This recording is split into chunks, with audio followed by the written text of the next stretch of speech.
Theo Epstein is now part owner of the Boston Red Sox, which is also just incredible news for anybody but Yankees fans. He's now part owner of the Boston Red Sox, and he's going to serve as senior advisor, that's the big part of the news. That's going to be a part-time role for him because he's going to operate, as I understand it, under the whole what do they call it? Fenway Sports Group or something like that. Oh yeah. That owns Liverpool and whatever, all these other clubs, right? Yeah. So he'll be serving in an advisory capacity at some level with that entire group, not just the Boston Red Sox, though he is now part owner of the Red Sox itself. So a couple of his curriculum vitae bullet points for you if you don't remember who Theo Epstein is.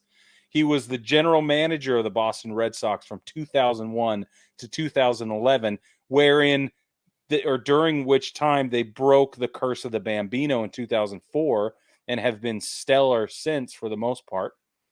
Epstein then went on to serve as the general manager in Chicago and took the Cubs to their first World Series in 108 years. They won. They broke the curse. Bada bing.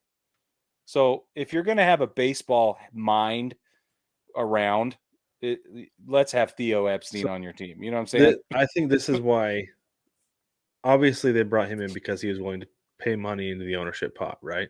For sure. Like, if you have somebody like this who wants to buy into your team, you're like, yeah, let's do it, right? But I think part of the role that he's going to play is similar. I don't want to say he's going to play a role alongside the GM, because I don't think he's going to. But as a special advisor, I do think he's going to be the guy they go to, like, what would you do in this situation? Like, give us some advice here. Because the Red Sox, this ownership group has basically said, we're not dumping a bunch of money into this team. Right. And I think Theo Epstein want Theo Epstein to teach them how to build a team on a not on Moneyball, but on a budget.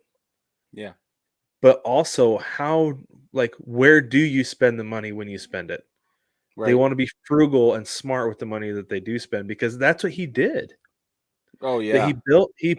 And they talk about it at the end of the movie. They talk about it at the end of Moneyball. They say that Theo Epstein built that team in 2004 with Moneyball principles, putting it all together, and then being like, okay, you can't settle here, you can't settle here, you can't settle here. And that's how they won 2 World Series in 3-4 years, 04 and 07. That's how they did it. And I think they want him to come in and teach the current front office how to do that. Makes sense to me. Because it's not easy. You can be like, yeah, let's bring in Soto, but is that where you need to spend your money, or do you need to spend it on a starting pitcher? You back off. That was the first example that came to my mind. That was the first example that came to my mind. You've got both, Brig. You've got Soto and a pitcher. I know. Stop it.